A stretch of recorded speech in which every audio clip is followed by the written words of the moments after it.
प्रिय दर्शकों, जय माता दी। आप सभी का हमारे YouTube चैनल ज्योतिष ज्ञान विचार पर बहुत बहुत स्वागत है। साथियों, आज हम अपने इस मासिक राशिफल के कार्यक्रम में कुंभ राशि के जातकों के लिए सितंबर महीने का राशिफल लेकर उपस्थित हैं।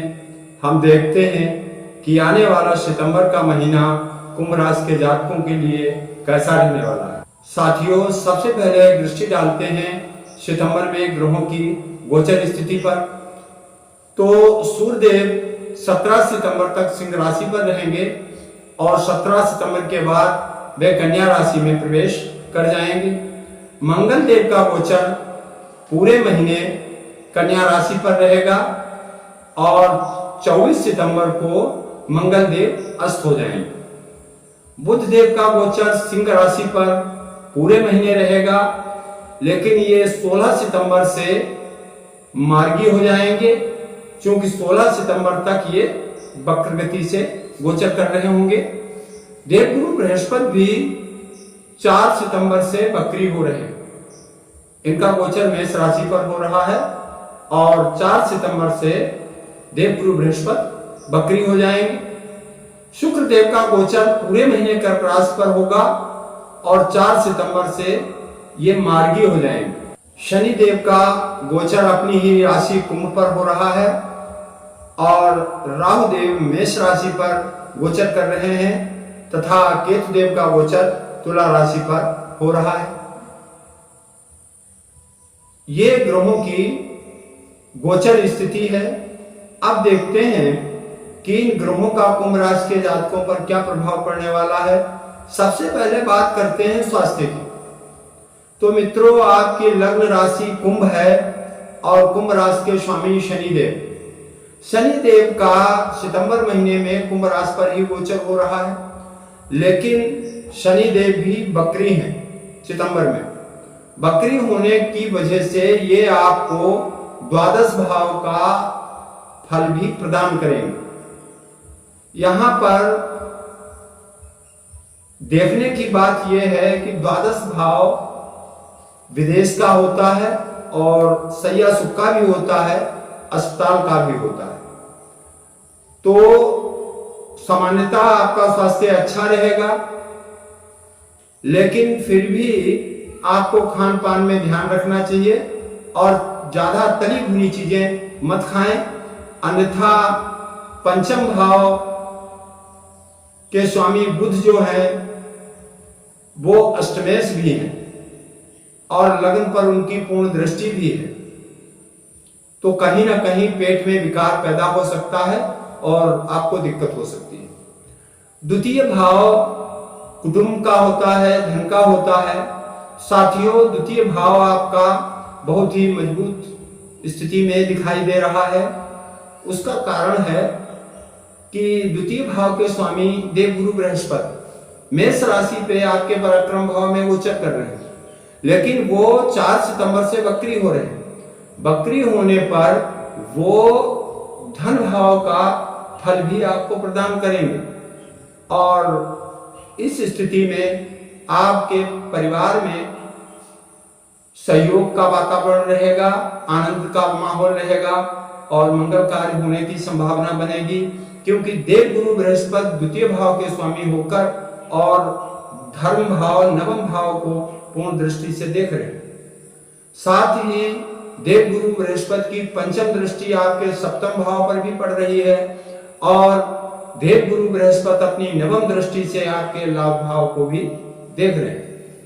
तो मित्रों, सितंबर के महीने में आपके परिवार में खुशहाली आएगी, आपको धन का लाभ होगा, भाई बहनों का पूर्ण सहयोग मिलेगा और आपका समय अच्छा व्यतीत होगा, ऐसा दिखाई दे रहा है। तृतीय भाव में देवगुरु बृहस्पति के साथ राहु देव भी विराजमान है और ज्योतिष कहती है कि तृतीय भाव और एकादश भाव में राहु बहुत शुभ फल देता है, आपके पराक्रम की वृद्धि करेगा, अर्थात आप जो कुछ भी योजनाएं बनाएंगे वो आपकी सफल होंगी। चतुर्थ भाव के स्वामी शुक्रदेव हैं और साथ ही वो भाग्य भाव के भी स्वामी हैं। सितंबर महीने में शुक्रदेव का गोचर छठे भाव में कर्क राशि पर हो रहा है और 4 सितंबर तक वो बकरी रहेंगे, 4 सितंबर के बाद मार्गी हो जाएंगे। तो मित्रों 4 सितंबर तक आपको भूमि भवन का लाभ प्राप्त हो सकता है। आपका भाग्य जो है वो आपका साथ देगा और 4 सितंबर तक आपको भूमि भवन का लाभ प्रदान करेगा। लेकिन 4 सितंबर के बाद में आपको थोड़ा सावधान हो जाना होगा, क्योंकि छठा भाव रोग और ऋण का होता है और चतुर्थेश षष्ठम भाव में है, तो आपकी माता जी का स्वास्थ्य भी खराब हो सकता है और भूमि भवन या वाहन की योजना में आपको नुकसान होने की संभावना रहेगी। इसलिए 4 सितंबर के बाद इन चीजों को आप 1 महीने के लिए रोक दें तो बेहतर रहेगा। पंचम भाव के स्वामी बुध देव हैं और साथ ही वो अष्टमेश भी हैं। बुध देव का गोचर सप्तम भाव में हो रहा है। सप्तम भाव व्यापार का होता है और पंचम भाव संतान का होता है। वहीं पंचम भाव प्रेम का होता है तो सप्तम भाव जीवन साथी का होता है। अब स्थिति यह है कि पंचम भाव का स्वामी सप्तम में है और लग्न को देख रहा है, तो ये अच्छी स्थिति है। विद्यार्थियों के लिए ये समय बहुत ही लाभप्रद रहेगा। उनका पढ़ाई में मन लगेगा और परीक्षा प्रतियोगिता में उनको सफलता प्राप्त होगी। लेकिन प्रेम जीवन में जो जातक हैं उनके लिए थोड़ी मुश्किल हो सकती है, क्योंकि पंचम भाव के स्वामी बुध देव सूर्य के साथ विराजमान है और प्रेम का कारक ग्रह शुक्र जो है वो चंद्रमा की राशि पे षष्ठम भाव में है। तो ऐसा लग रहा है कि सितंबर महीने में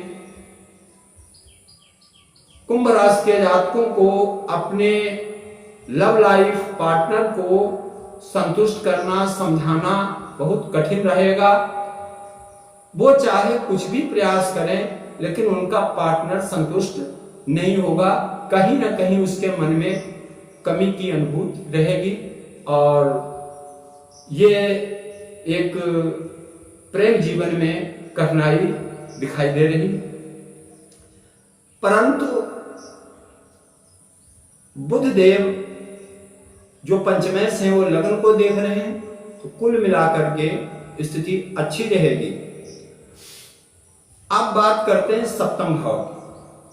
सप्तम भाव में सप्तमेश सूर्य स्वक्षेत्रीय है और साथ में बुध देव बैठे हुए हैं, बुध आदित्य योग बना रहे हैं। तो ये योग आपके कारोबार व्यापार के लिए सफलता दिलाने वाला है। आपके कारोबार में अचानक वृद्धि होगी। वहीं पर शनिदेव द्वादश भाव के स्वामी होकर लग्न में बैठे हैं और सप्तम भाव पर उनकी दृष्टि है। तो मित्रों, विदेश के संबंधों में आपको विशेष लाभ मिलता हुआ दिख रहा है। ऐसे व्यक्ति जिनका विदेश में कारोबार है या जो विदेशी लोगों के संपर्क में हैं, उन्हें सितंबर महीने में विशेष लाभ प्राप्त होने की संभावना बन रही है। नवम भाव के स्वामी शुक्रदेव हैं। नवम भाव भाग्य और धर्म का होता है। शुक्रदेव का गोचर षष्ठम भाव में है, तो आपके मन में उदासीनता रहेगी। धर्म के पूजा पाठ में मन नहीं लगेगा और कहीं ना कहीं भाग्य भी आपकी परीक्षा लेता हुआ दिखाई देगा। अर्थात आपकी योजनाओं में मुश्किलें आएंगी, लेकिन देव गुरु की दृष्टि होने से वो कार्य आपका अंत में पूरा अवश्य होगा। दसम भाव के स्वामी मंगल हैं और दसम भाव कैरियर और कर्म का होता है, पिता का होता है।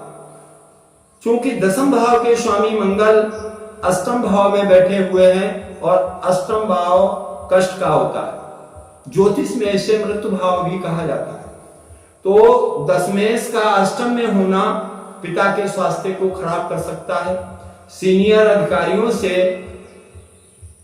मतभेद बना सकता है, लेकिन मंगल जो है दसम भाव का स्वामी होकर अपने भाव से 11 में बैठा है। मतलब सारी कठिनाइयों के बाद भी आपके कैरियर में वृद्धि होगी और आपको लाभ मिलेगा, यह निश्चित है। और मित्रों, नवम भाव के बाद दसम भाव की स्थिति यह है कि कैरियर के मामले में आपको थोड़ा स्ट्रगल करना पड़ सकता है, संघर्ष करना पड़ सकता है, लेकिन संघर्ष के बाद आपको सफलता भी मिलेगी और लाभ भी होगा। एकादश भाव के स्वामी चूंकि देवगुरु बृहस्पति हैं और हमने बताया कि वो वक्री हैं, तो धन भाव से भी आपको लाभ दे रहे हैं। तो लाभेश और धनेश होकर देवगुरु बृहस्पति की सप्तम दृष्टि आपके नवम भाव पर पड़ रही है। ये बहुत सुंदर योग है और सितंबर का महीना हर्षोल्लास में व्यतीत होगा, ऐसा दिखाई दे रहा है। अब कुछ तारीखें हैं जो आपके लिए कष्टप्रद हो सकती हैं, उन तारीखों का आप थोड़ा ध्यान रखें।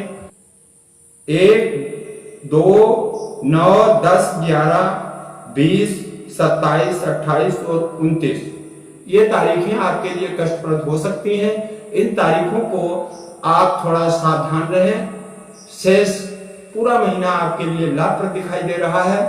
और आप शुक्रदेव चूंकि आपके भाग्य के स्वामी हैं और वो कमजोर हैं, तो शुक्र की प्रसन्नता के लिए आप ओपल का रत्न धारण कर सकते हैं या माता भगवती की उपासना करें, माता दुर्गा की पूजा करें।